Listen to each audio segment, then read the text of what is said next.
Romanos 5 dice que Dios muestra su amor por nosotros así, que cuando todavía éramos pecadores, Jesucristo murió por nosotros. Porque Él nos amó de tan grande manera, amamos a los demás. Esa es su iglesia, donde somos edificados y consolados, incorporados y restaurados, discipulados y enviados. Y aquí es donde inicia, porque en todo lugar donde vayamos, toda persona debe conocer las buenas nuevas. Por eso predicamos en todo tiempo, agradecidos con su fidelidad. Le buscamos porque lo necesitamos, en comunión con su palabra en obediencia, mostrando ese amor que recibimos. Ahora, enviamos por los perdidos. Esta es la vida eterna, que te conozcan a ti, el único Dios verdadero.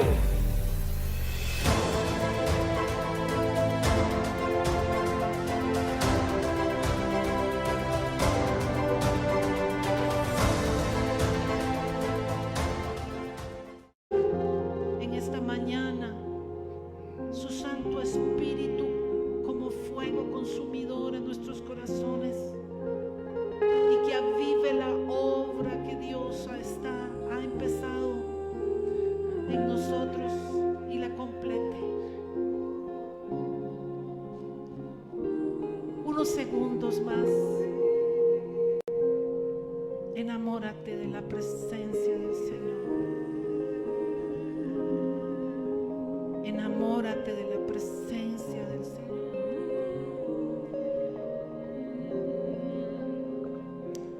En el nombre de Cristo Jesús.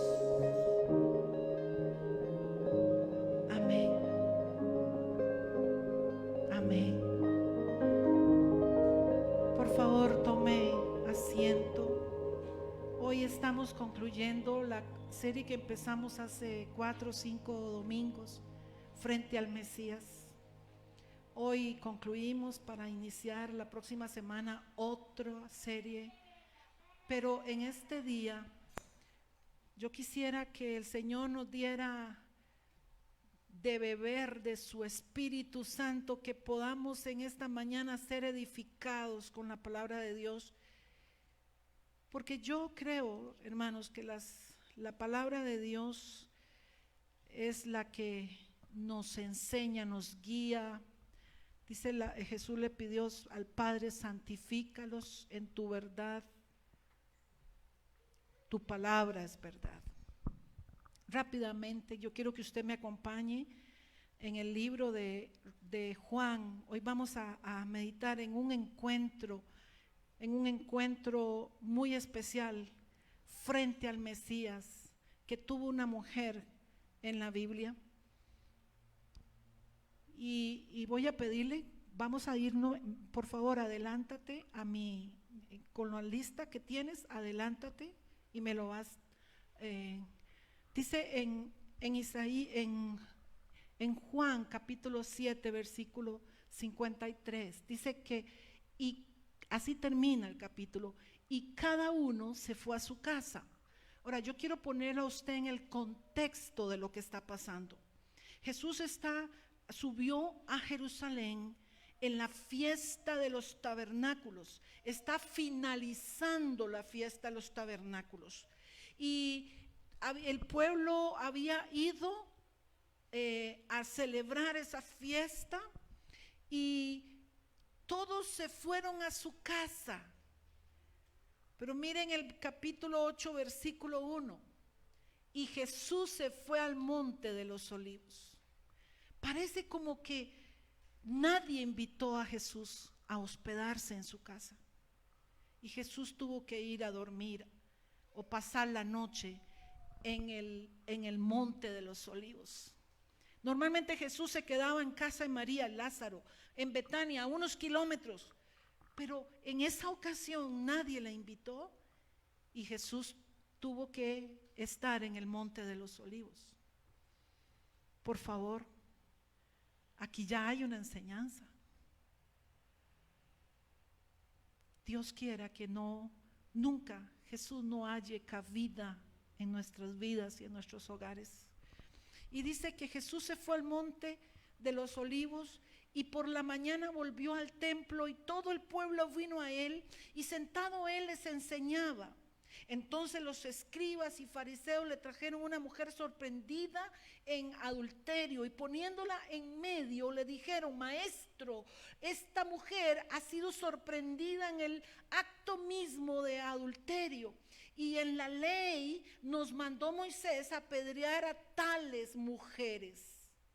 Ojo con eso, a tales mujeres. Tú pues, ¿qué dices? Mas esto decían tentándole para poder acusarle, pero Jesús, inclinado hacia el suelo, escribía en tierra con el dedo. Y como insistieran en preguntarle, se enderezó y les dijo: el que de vosotros esté libre de pecado, sea el primero en arrojar la piedra contra ella. E inclinándose de nuevo hacia el suelo, siguió escribiendo en tierra. Pero ellos, al oír esto, acusados por su conciencia, salían uno a uno, comenzando desde los más viejos hasta los postreros. Y quedó solo Jesús y la mujer que estaba en medio. Enderezándose Jesús y no viendo a nadie sino a la mujer, le dijo: mujer, ¿dónde están los que te acusaban?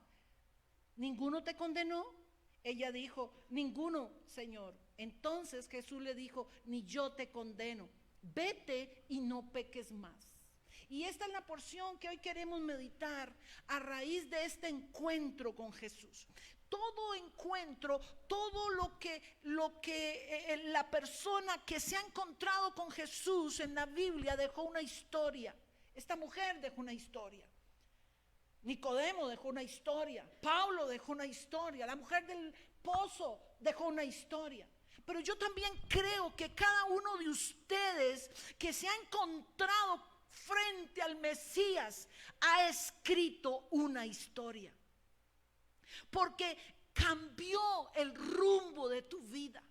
El día que te encontraste con el Mesías, cambiaste el rumbo de tu vida. Y no solamente el tuyo, sino también el de tus generaciones.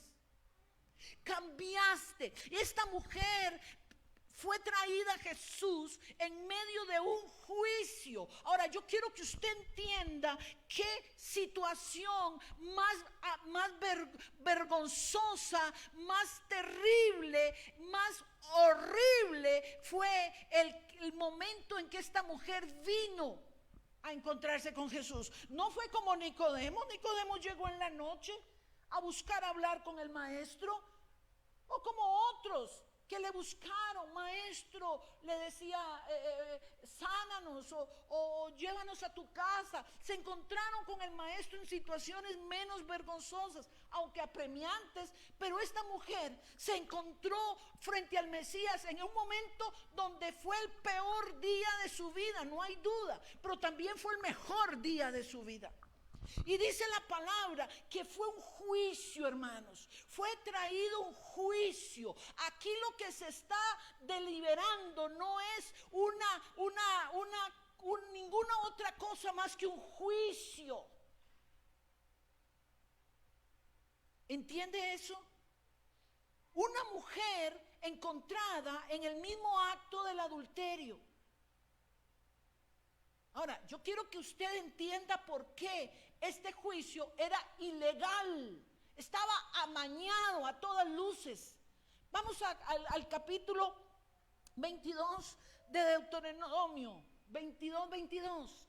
Y la ley de Moisés, a los cuales estos escribas y fariseos echaron mano, fue este artículo de la ley, este capítulo de la ley. Si fuere sorprendido alguno acostado con una mujer casada con marido, ambos morirán. El hombre que se acostó con la mujer y la mujer también. Así quitarás el mal de Israel.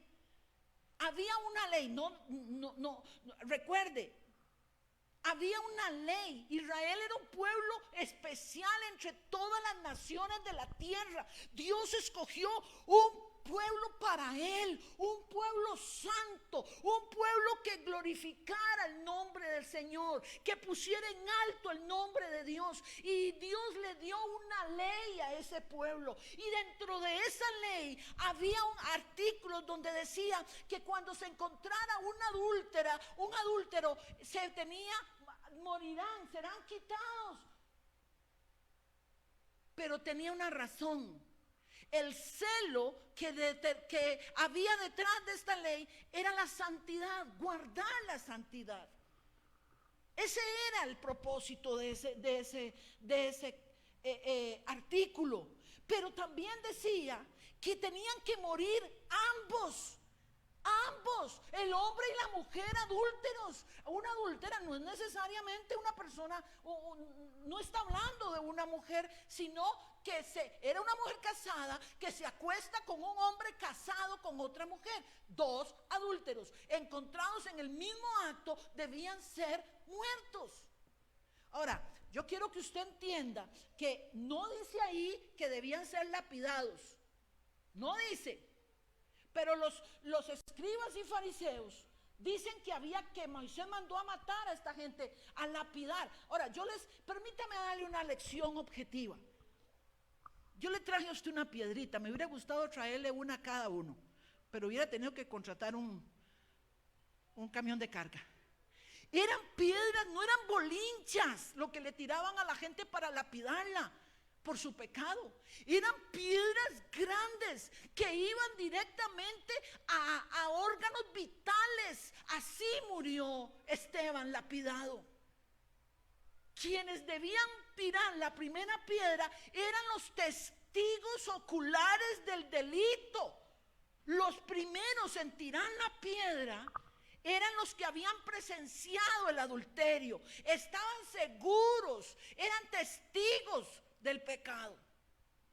Y luego de que ellos tiraran la primera piedra, el resto de las personas podían tirar la piedra. Ahora, mire usted lo que está pasando aquí. Vienen la flor y nata de esta nación de Israel, escribas y fariseos, gente de lo más alto nivel de conocimiento, gente que era versada en la ley, gente que tenía conocimiento, que memorizaban las escrituras, que memorizaban libros enteros de la Torá, que la podían recitar, que estaban llamados a enseñar la ley al pueblo. Usted sabe cómo esos líderes espirituales de la nación de Israel llamaban al pueblo de Israel que no tenía tanto conocimiento, malditos. Imagínense, los pastores de Israel llamaban a sus ovejas malditos porque no tenían acceso a leer y escribir. Y dice que en esta ocasión, en la flor innata de la sociedad había venido con una mujer. Ahora, por favor, sígame, no se pierda. Imagínese esta escena. Está Jesús en el templo enseñando desde buena mañana. No estaba en el templo porque el templo era un lugar santísimo. Porque el templo era un lugar limpio espiritualmente. No, lo habían hecho cueva de ladrones. El mismo Jesús lo había denunciado. Jesús estaba predicando en el templo porque ahí venía la concurrencia a oír, a presentar sacrificios, a escuchar. Y Jesús toma esa oportunidad. Está a 6 meses de ir a la cruz, aproximadamente, y se sienta como un maestro y comienza a impartir las enseñanzas. Está rodeado de gente que tiene hambre, que tiene sed de la palabra, que no tienen oportunidad con sus mismos pastores, porque sus mismos pastores les desprecian, hacían mercancía de ellos. Y está rodeado Jesús y en el centro, sentado el Señor enseñando, cuando de pronto interrumpe la enseñanza de Jesús una turba de gente. Probablemente eran soldados del templo que venían con la mujer. Se les olvidó traer al hombre, pero venían con la mujer para apedrearla. buscaron la forma de usar el pecado que habían descubierto para poner en entredicho a Cristo, porque ellos no amaban ni creían en el Señor. Y dice la palabra que el Señor estaba sentado y comenzaron a acusarla, comenzaron a dar malos testimonios y empezaron a acusarla delante del Señor. Y el Señor sentado, y comenzaba el Señor a escribir. Es la primera y única vez en la Biblia, en el Nuevo Testamento, donde se habla de que Jesús escribió. Lo habíamos visto leyendo la Torá en su propia Nazaret, cuando habló de su ministerio, de su llamado. Pero esta es la primera y única vez que se registra que Jesús estaba postrado y comenzó a escribir mientras escuchaba el tumulto. Y en aquel círculo terrible había una mujer en su peor momento de vida, en el momento de crisis, de vergüenza, de humillación, estaba destinada a la muerte. Y dice alguien, ahí estaba la miseria y la misericordia. En ese círculo estaba la miseria y la misericordia. Porque yo no sé si tú te has puesto a pensar que el día que te presentaste delante del Mesías, el día que estuviste frente al Mesías, fue la miseria y la misericordia la que estaban ahí. Yo no sé si te has puesto a pensar que tú también fuiste traído a la presencia frente al Señor. Y quizás no fue traído porque estabas en adulterio, pero quizás tu encuentro con el Mesías fue un encuentro cuando tu vida estaba despedazada, cuando no había ninguna oportunidad, cuando estabas en tu peor momento, cuando el enemigo te estaba atormentando y viniste a la presencia de Dios y te pusiste cara a cara con el Mesías. Esta mujer estaba ahí siendo juzgada. Y los hipócritas, fariseos y escribas, gente que era de gran alcurnia, le dicen: maestro, esta mujer ha sido sorprendida en el mismo acto del adulterio. Moisés nos manda a matarla. Hipócritas, maestro, lo querían matar. Porque así es la religión, así son los religiosos, así son los religiosos. Encubren su pecado con una falsa piedad. Y dice que Jesús no les prestó atención. Jesús siguió escribiendo en el suelo, escribía. Mire, hermano, yo no sé, no sé si usted se ha puesto a pensar qué estaba escribiendo Jesús. No, la Biblia no dice que estaba escribiendo Jesús. Fui, estudié, miren, me investigué. ¿Sabe qué? Los teólogos dicen que Jesús estaba escribiendo los pecados de los que le acusaban. Wow. Porque a Dios no necesita que nadie le diga lo que hay en el corazón nuestro. Él sabe, Él conoce, Él te hizo. A Jesús no le hace falta que nadie le venga a dar informes de ti, de lo que tú tienes en el corazón. Y si era así que estaba escribiendo los pecados, ¿usted cree que los que recibieron esa palabra fue el pueblo? Fueron los que sabían leer y escribir. Y dice que Jesús no levantó la vista, ni siquiera los miró, ni siquiera levantó su cara a ellos. No les dio la vista porque no le interesó. Él sabía que había perversidad en aquella acusación.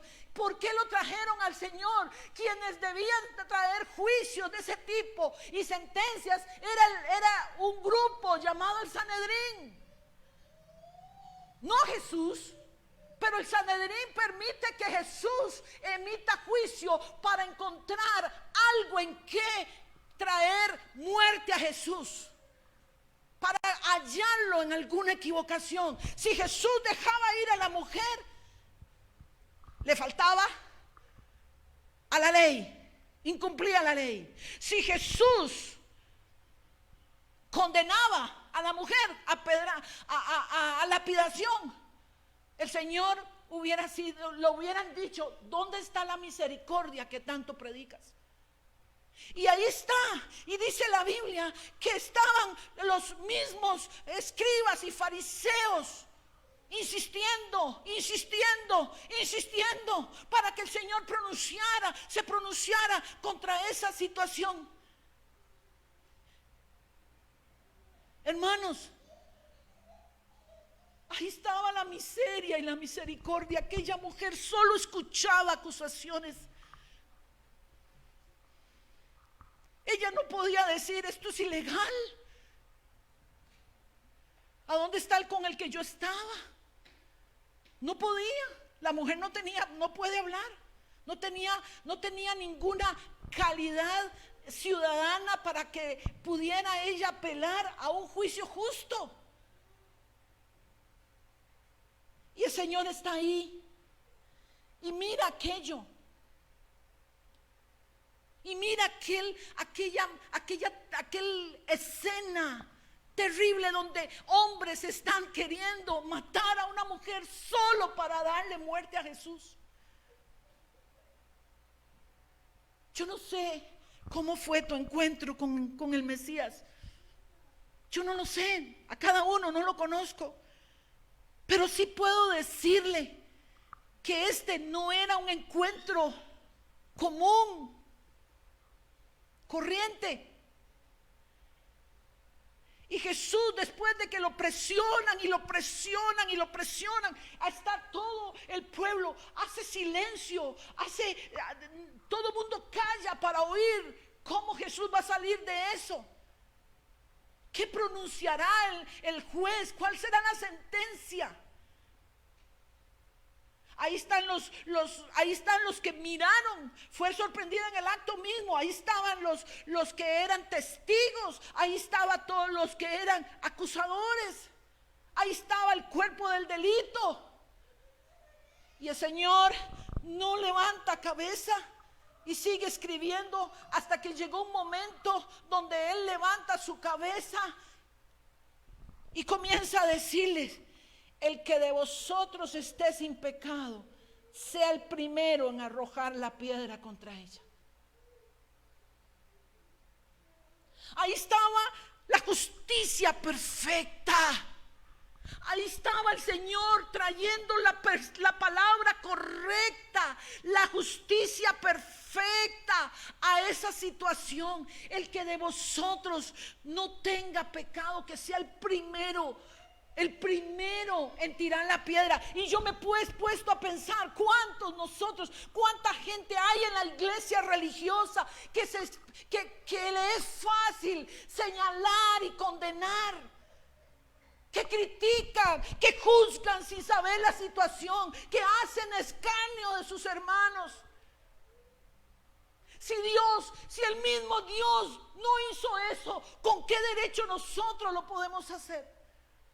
Porque tengo que decirte que según Juan capítulo 3 versículo 17, mire lo que dice la palabra. Dice: porque no envió Dios a su Hijo al mundo para condenar al mundo, sino para que el mundo sea salvo por Él. Salvo por Él. Porque no envió Dios al mundo a Jesús para condenar al mundo, lo envió para salvar al mundo. ¿Sabe cómo resolvió Dios el problema de tener una raza caída, hombres corruptos, llenos de pecado, y poderlos acercarse a que en ese hombre corrupto pudiera acercarse a Dios? En santidad de Dios no podría haber tolerado tener al hombre lleno de pecado frente a Él. Dios no ve nada que no sea santo. ¿Sabe cómo resolvió Dios el que tú pudieras entrar a la presencia de Dios? Usted no puede entrar a la presencia de Dios con su propia justicia. Usted no puede entrar a la presencia de Dios apelando a su propia bondad. Usted no puede apelar que usted es una persona impecable. No. ¿Sabe cómo fue que usted y yo podemos entrar a la presencia de Dios? A través de la muerte de Cristo Jesús en la cruz del Calvario. Amo esa cruz. Amo esa cruz que me dio libertad. Amo esa cruz que me permite entrar a la presencia de Dios. Amo esa cruz que me da perdón de pecados. Yo amo esa cruz. ¿Sabe que la mejor arma de Satanás es que usted no entienda lo que Cristo hizo en la cruz del Calvario? Esa es la mejor arma que Satanás tiene. Nublarte tu pensamiento. Pero lo que pasó en la cruz del Calvario, hermanos, es que alguien murió en tu lugar. Alguien pagó tu pecado.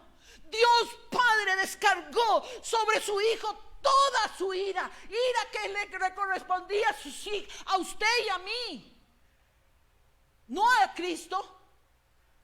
Pero como Dios es santo y justo, reconcilió su santidad y su justicia, enviando sobre Cristo todo el peso del pecado nuestro. Cuando tú vienes y te encuentras cara a cara ante el Mesías, cuando tú vienes y encuentras cara a cara y el Señor te hace una oferta y te dice: ven hijo mío, ven hija mía, entrégame tu corazón. ¿Sabe lo que está haciendo Dios? Un acto de misericordia y de gracia. Cuando yo veo a ese Jesús que no se endereza, que solo escucha la maldad, el acusador, los acusadores.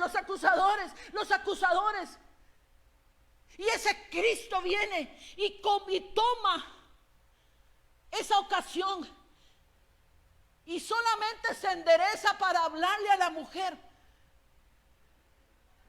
¿Dónde están los que te acusan? No están. Señor, curios, Señor, no están. Él no vino a condenar. Él no vino a condenar. Hay gracia, hay un corazón de gracia. ¿Cuántas veces le has orado a Dios para que te dé un corazón de gracia?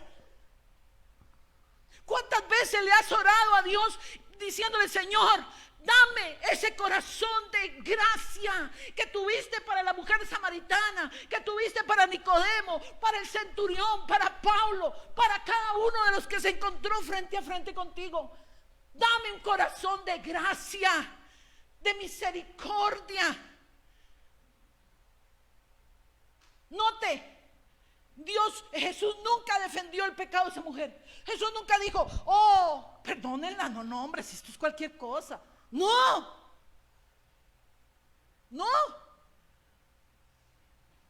El pecado es pecado delante de Dios. Pero Dios usó gracia, un corazón de gracia y misericordia.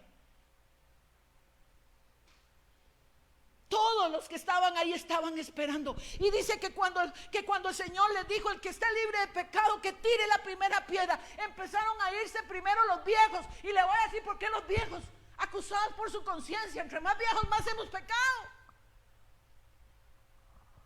¿O no? Más oportunidad de haber pecado. Pero hay gente que toma la gracia de Dios y la bota y la desecha y no la toma en cuenta para su vida. Y cuando Jesús se queda a solas con esta mujer, a solas con esta mujer, y ahora sí la mira de frente y le dice: vete, yo tampoco te condeno, no peques más. Oiga, no peques más. ¿Me escuchó? Jesús dijo: no peques más. Sal de tu pecado.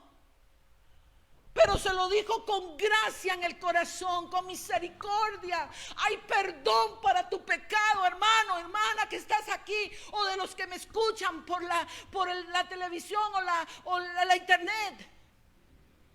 Hay perdón para el pecado. Yo no sé cuánto hace que fuiste y te encontraste cara a cara con tu Mesías, con el Señor. Yo no sé cuánto hace que estás batallando también con un pecado que no puedes conquistar, con una actitud pecaminosa, con un orgullo, con una vanidad, con un odio, con un resentimiento, con una amargura, con una falta de perdón. Yo no sé cuánto hace que estás lidiando con tu propia pecado.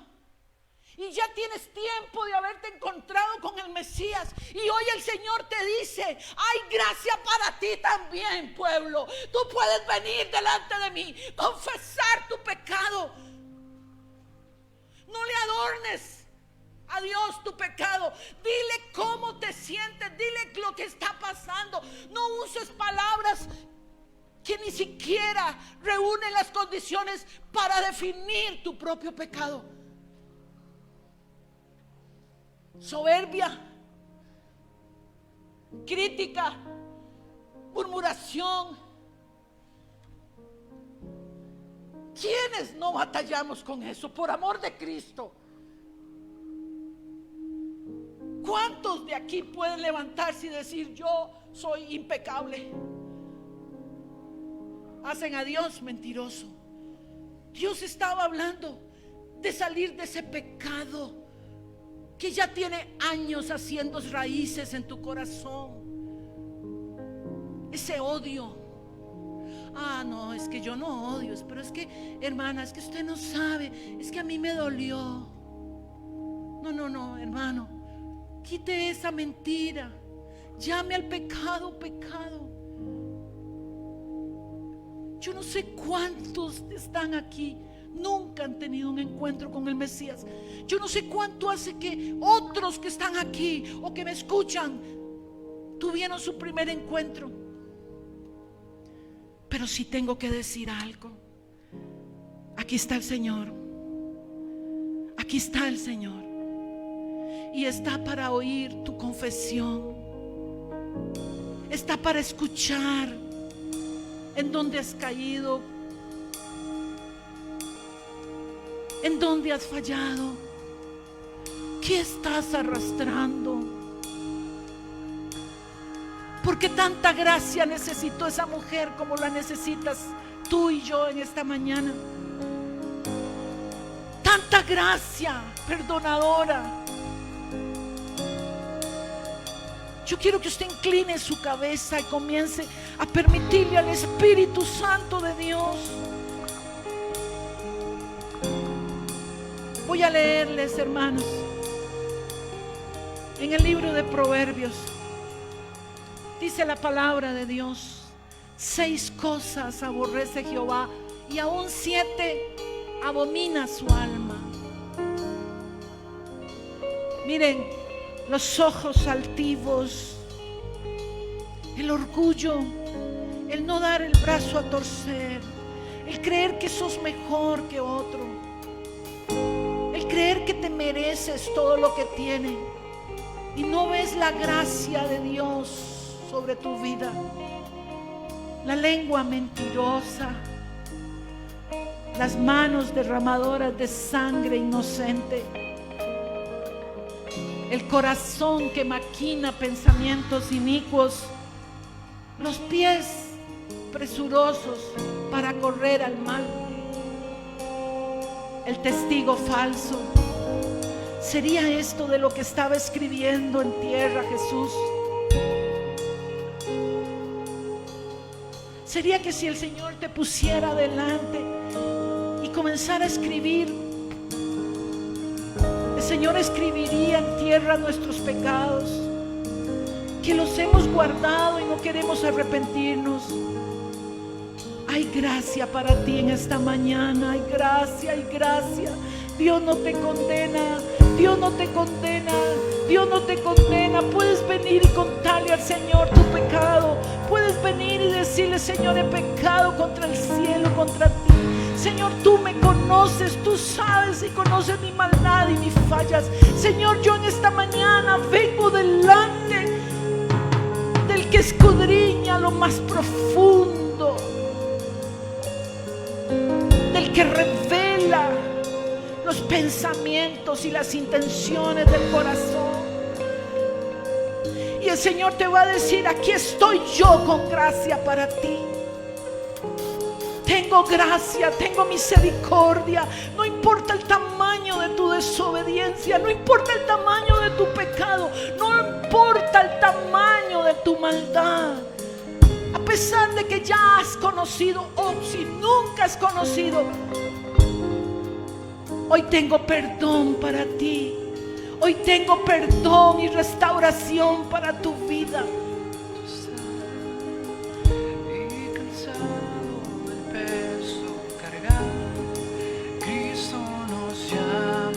Hoy te llama el Señor, te llama el Señor, te llama el Señor. Él se enderezó con respeto y la miró con amor. Aquella mujer destruida, sin esperanza, y Dios trató con ella con tanto amor y con tanta misericordia y gracia. Deja que el Espíritu Santo te examine en esta mañana. Deja que el Espíritu Santo te diga dónde estás cayendo, si algo se ha estado muriendo en ti, si ya no eres el mismo ni la misma, si ya la presencia de Dios no te asombra. Ponte en medio de la presencia de Dios. El enemigo te va a acusar, el enemigo va a soltar piedras contra ti, pero el Señor dice que esta mañana: vengan a mí todos los que están cargados y cansados, yo les haré descansar. Aprender a llevar mi yugo, mi carga es ligera, mi yugo es fácil. Confiesa: yo no puedo tener victoria sobre esta inmoralidad sexual, no puedo tener victoria sobre mi actitud orgullosa, sobre mi odio, mi ira, mi enojo. Yo no tengo poder para salir de esto, Señor, pero hoy confieso, hoy estoy delante de ti, frente al Mesías de nuevo. Póngase en pie y comience a alabar y adorar al Señor.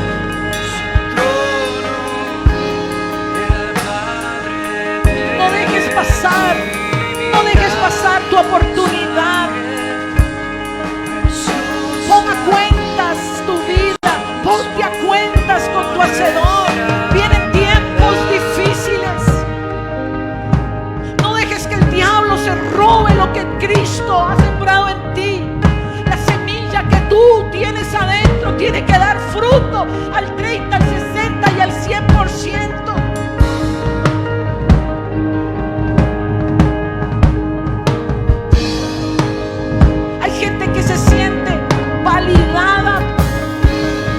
Por su amargura, por el daño que recibieron. Gente que se siente excusada por el daño que recibieron. Se sienten que tienen genuino derecho a sentirse mal, heridos, dolidos. Pero el Señor te dice que eso no fue algo que Dios planeó para ti. Vete y no peques más. No peques más.